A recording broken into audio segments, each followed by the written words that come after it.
The Best of Our Knowledge explores topics on learning, education, and research.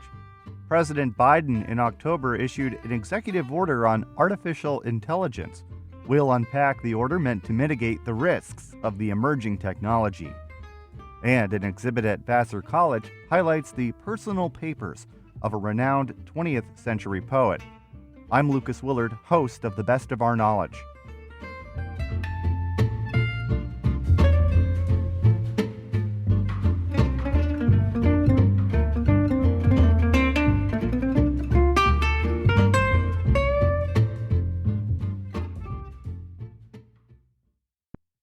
You're listening to The Best of Our Knowledge. I'm Lucas Willard.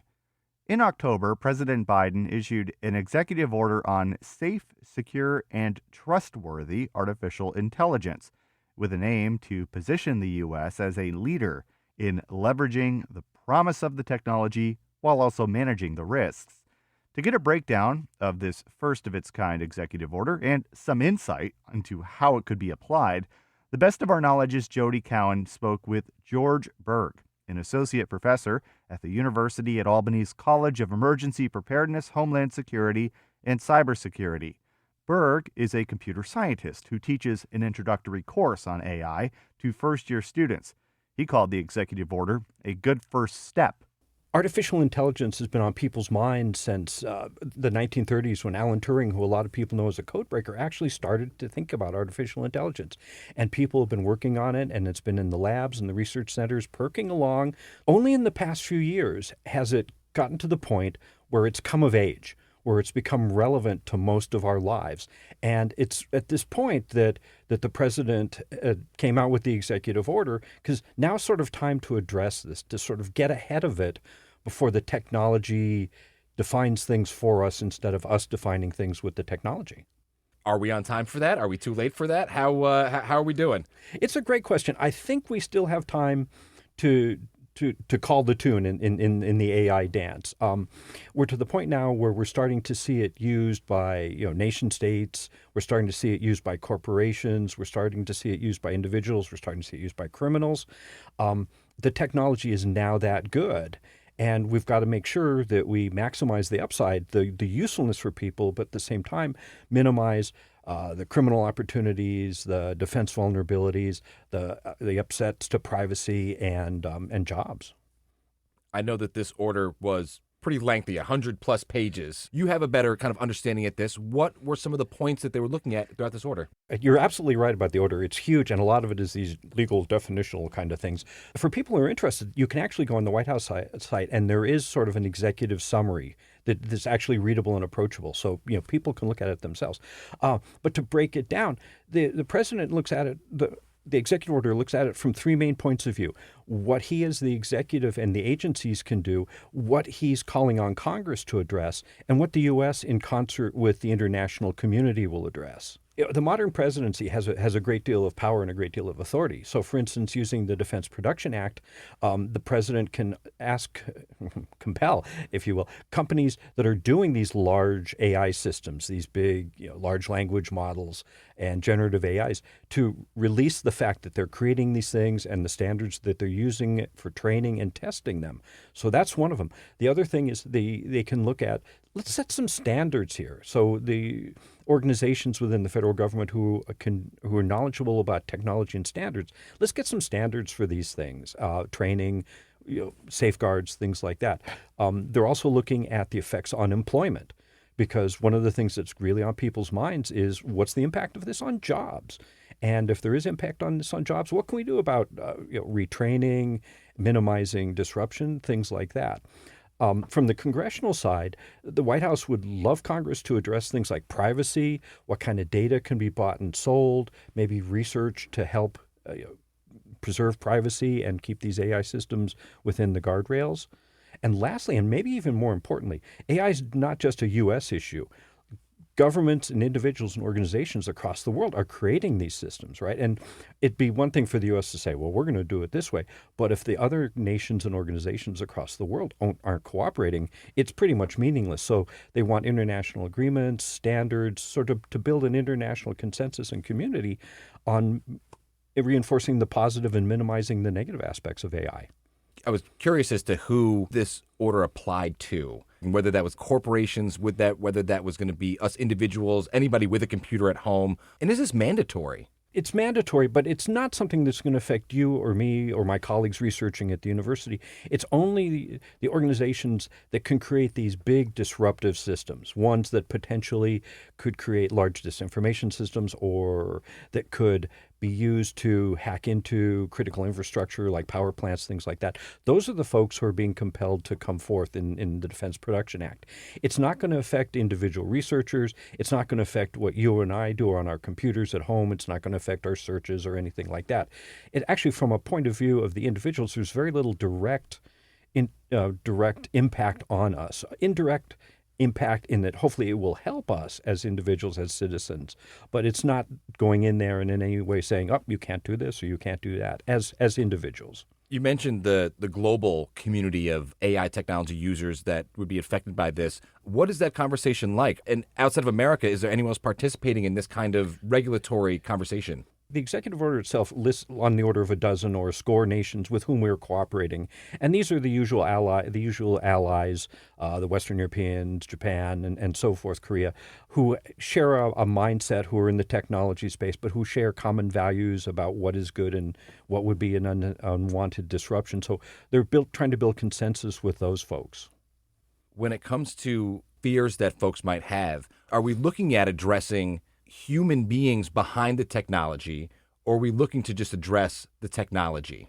That's actually a great point because we're not really worried here about an AI destruction scenario. We're not worried about Skynet or HAL if you're old school. We're actually looking at these things in the guise of tools that will help extend the hands of people who are doing things that we might not necessarily want them doing. So it's very much an automated tool in the hands of human beings and organizations.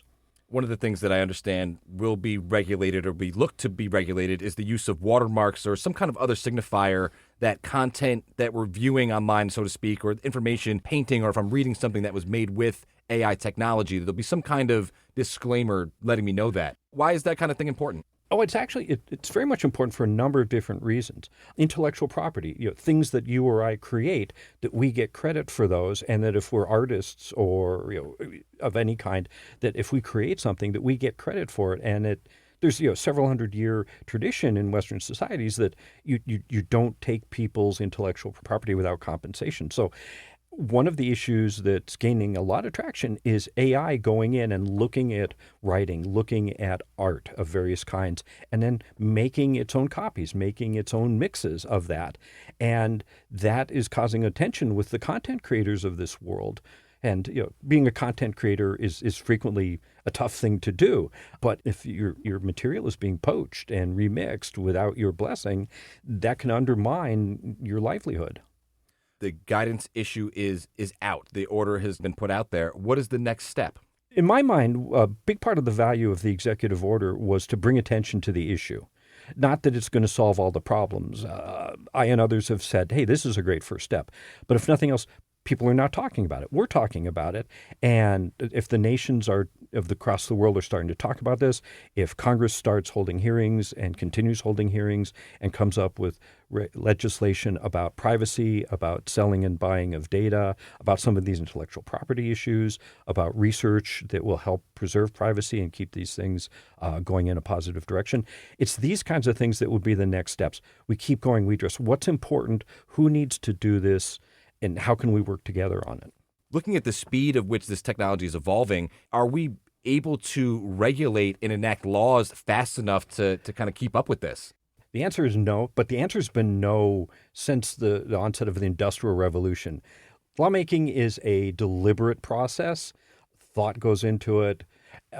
Technology runs rampant, right? It's been that way for well over 100, maybe 250 years. We're always going to be playing catch up.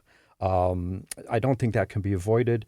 In a sense, the executive order is an attempt to keep the technology from galloping too far ahead of us, and so that it's still within hailing distance. But it's always going to be an issue. For your students, what is it that you're having them look at and kind of process when looking at how this kind of conversation is being held in government systems?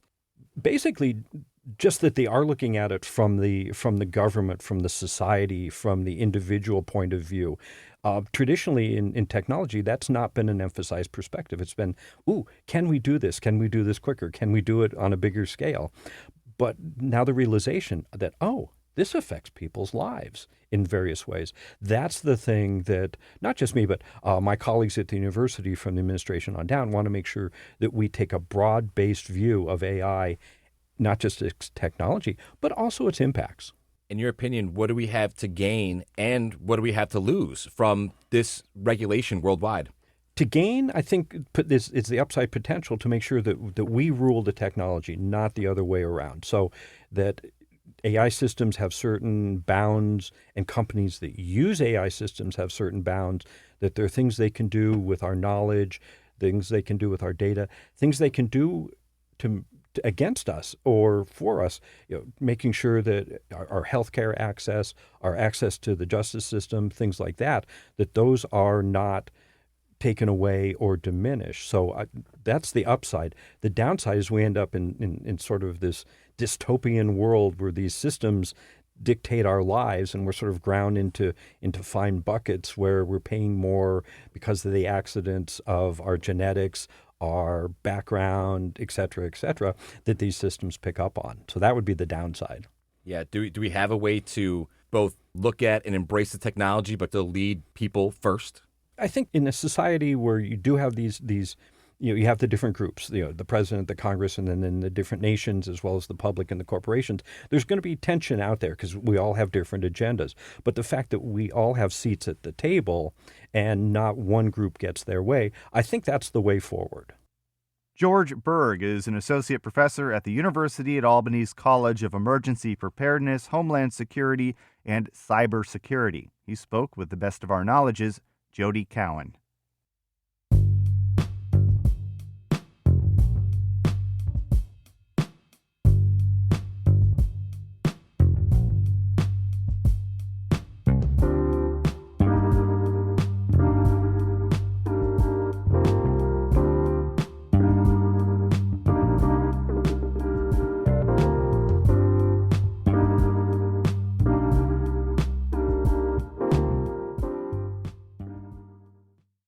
You're listening to The Best of Our Knowledge. I'm Lucas Willard. With a state population of nearly 20 million people, laws and regulations in New York often serve as models for the rest of the country.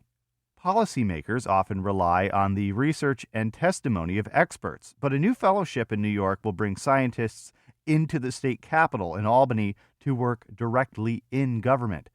Funded by a $5 million grant from the Simons Foundation, the State University of New York's Rockefeller Institute of Government's New York State Science Policy Fellows Program will connect early career science, technology, and engineering scholars with state leaders. To learn more about the program, I spoke with Rockefeller Institute Deputy Director of Research, Dr. Laura Rabineau. So it started with very generous support from the Simons Foundation, who are really giving us a cornerstone to begin this program. We've also received support from the Gordon and Betty Moore Foundation since then. So using their kind of combined resources, we're starting the New York State Policy Fellowship beginning in 2024 with 6 fellows. So tell me how these fellows, these are going to be individuals with advanced degrees, doctorates.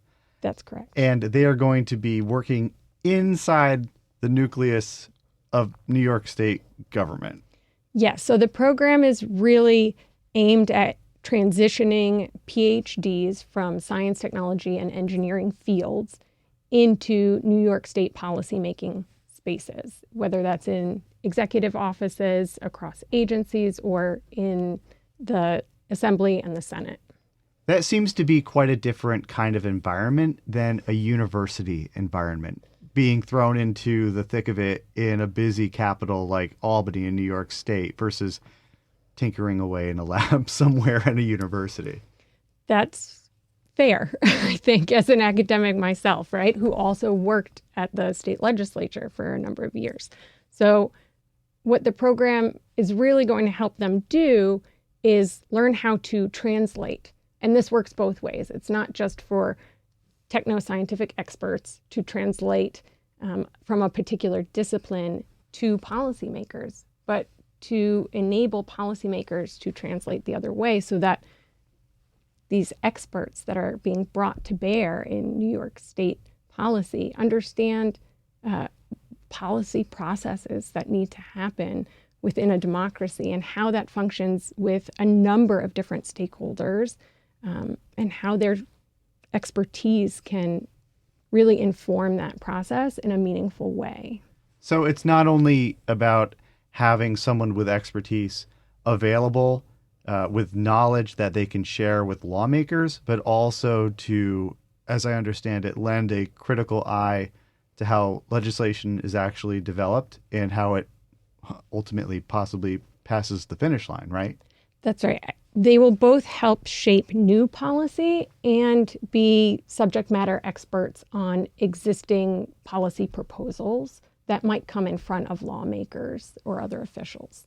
So how is this fellowship program different than a lobbyist or someone, there's a lot of people who are hanging around a state capitol who say, claim to be experts or say we have all of this knowledge and we would like to have this legislation passed. But how is this different?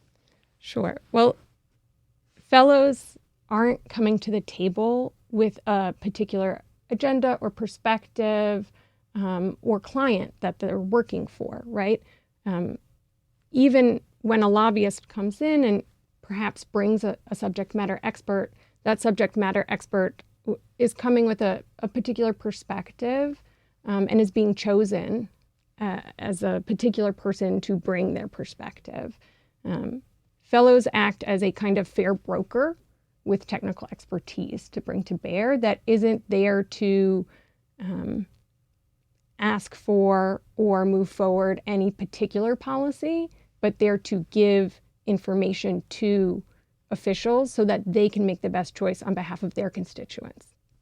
So is there a length of time that these experts will actually be serving as part of this fellowship? How long will they be touring the Capitol, so to speak?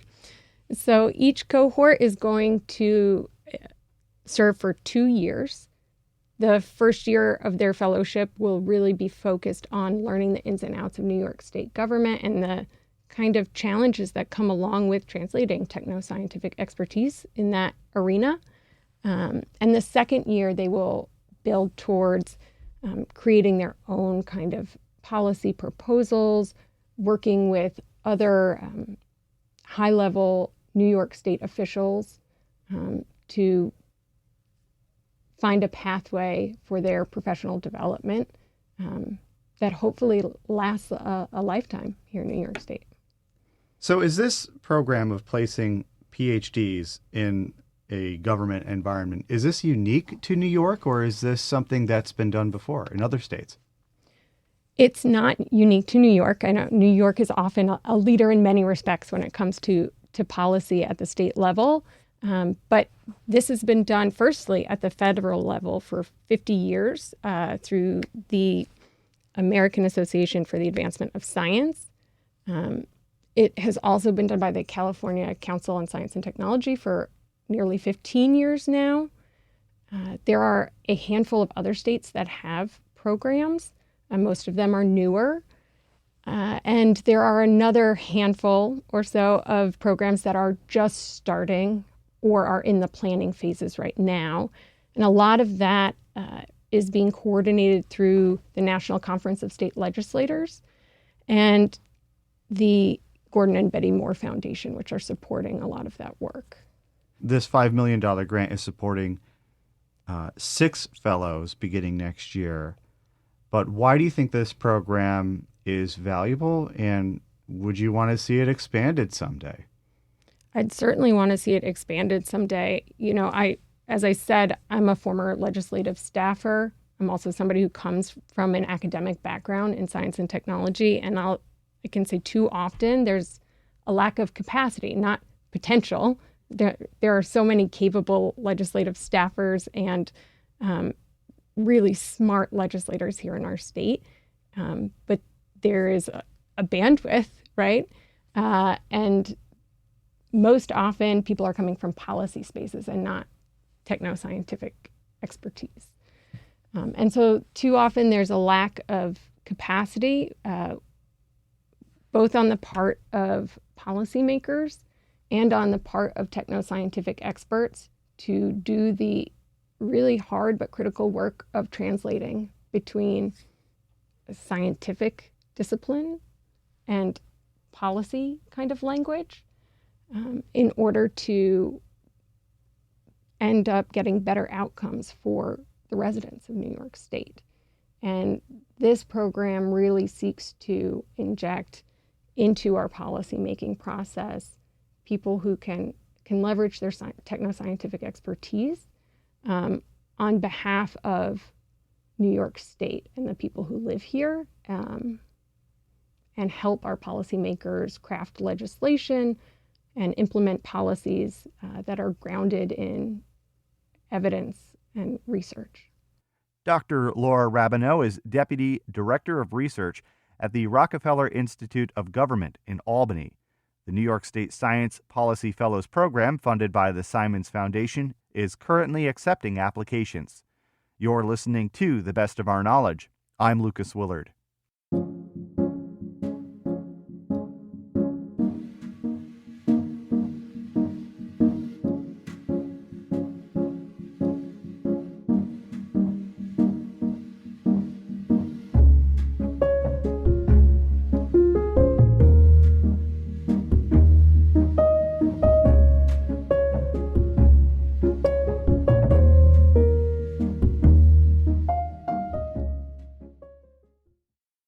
A new exhibit at Vassar College highlights the personal papers of renowned 20th century poet Elizabeth Bishop with a fun twist. Jesse King, Hudson Valley Bureau Chief for WAMC and host of the Best of Our Knowledge's sister program, 51%, brings us more. Lining the halls of Vassar's stately Thompson Library are tables and tables of postcards, from your standard scenic photographs to kitschy tokens and handmade collages. The private college in Poughkeepsie has been amassing a collection of Bishop's personal papers and correspondence ever since her death in 1979. Ronald Patkus, the college's historian and head of special collections, says Elizabeth Bishop's papers is now one of Vassar's most valuable and heavily used collections to date, but her postcards have never gotten the spotlight, until now. The postcards for many years were ignored, probably precisely because they were postcards. But now scholars are taking newer interest in material culture, and as it turns out, in our collection we have over 500 examples of postcards. We think there are probably more out there in the world today, but that's a great part of our archive that hasn't really been explored. Patkus credits guest curators Dr. Jonathan Ellis from the University of Sheffield and Susan Rosenbaum from the University of Georgia for the idea. Together, the three pored over Vassar's collection and singled out 55 jewels spanning from her early life to her final years. Patkus says they're pretty fragile, and they couldn't have guests handling and flipping over the cards themselves, so they had to get creative. We usually will put the front of the picture with the original, but we had facsimiles made of the back. But they came out really well, I think. Bishop studied English at Vassar and graduated in 1934, hence the college's determination to collect her work. Born in 1911, Patkus says she had a turbulent childhood. Her father died less than a year after her birth, and Bishop's mother was institutionalized in 1916. However, Bishop went on to make a wide circle of friends, including some of her classmates at Vassar, like Franny Blau-Muser. Patkus says Muser was a frequent recipient of Bishop's postcards, as were other famous artists and poets at the time, like Lauren McIver and James Merrill. The postcard as a format was very popular sort of in the early and middle 20th century. Late century too, but especially middle. And there were like literally millions of them that were sent around the world. But especially looking at Bishop, we can see therefore how she used the postcard in her life. And that's some of the things that the curators tried to bring out. Bishop's inheritance from her father gave her the ability to travel extensively over the course of her life. On display at the Vassar exhibit are postcards from Rome, Paris, Key West, Boston, and particularly Brazil, where Bishop lived for 15 years after developing a relationship with the architect Lota de Macedo Soares. Packus says there's a few cards that were clearly her favorites. He says Bishop had multiple copies of a bright red, cartoonish postcard reading "You don't know beans until you've been to Boston" in big letters across the front. He suspects the cards were both an outlet for Bishop's sense of humor and her creativity. One section of the exhibit, called X Marks the Spot, showcases how Bishop would draw on or notate her postcards to demonstrate her own ties to a site. For example, on the back of an unsent postcard from Great Village in Nova Scotia, where Bishop spent her early childhood, she notes, quote, "I drove the cow to pasture up this road," end quote. Another card delivered to her doctor, Annie Bowman, features a painting of the Library of Congress, with a small X in the upper left-hand corner, marking the office where Bishop served as a consultant in poetry in 1949. Packus says Bishop even dabbled in making her own cards from scratch. In one postcard, Bishop and a friend stick their heads through a cardboard cutout, posing as boxers. This is Bishop on the right. One thing I find in looking at this exhibit is, it's very visual. It pulls you in just to see all the different images. But then there's also real interesting things happening in the texts as well. Certain aspects of her life or things that she was thinking about. So both things are kind of important. In all, the Vassar exhibit contains 12 categories of postcards for visitors to dig through. Bishop's poems and short stories would go on to win nearly every literary honor and prize in the United States, including a Pulitzer. That said, she wasn't a particularly prolific writer, publishing only a handful of books in her lifetime. And unlike some of her contemporaries, like Robert Lowell, Bishop didn't incorporate many intimate details from her life into her work. Packus says that's part of why Bishop's correspondence is so important and fascinating. It gives scholars a glimpse into her personal life. He hopes the exhibit will bring additional cards and letters out of the woodwork, because the demand for Bishop's papers is on the rise. There's been just a real interest in her work, and it has not, it's grown, and it seems, almost every year there's, books, articles coming out, conferences have been held, entire conferences devoted to Elizabeth Bishop. There's just a number of scholars who are very interested in her oeuvre. Elizabeth Bishop's postcards will remain on view at the Thompson Library through the fall semester. By way of disclosure, Vassar College is home to WAMC's Hudson Valley Bureau. I'm Jessie King. Jessie King is Hudson Valley Bureau Chief for WAMC and host of the Best of Our Knowledge's National Productions sister program, 51%.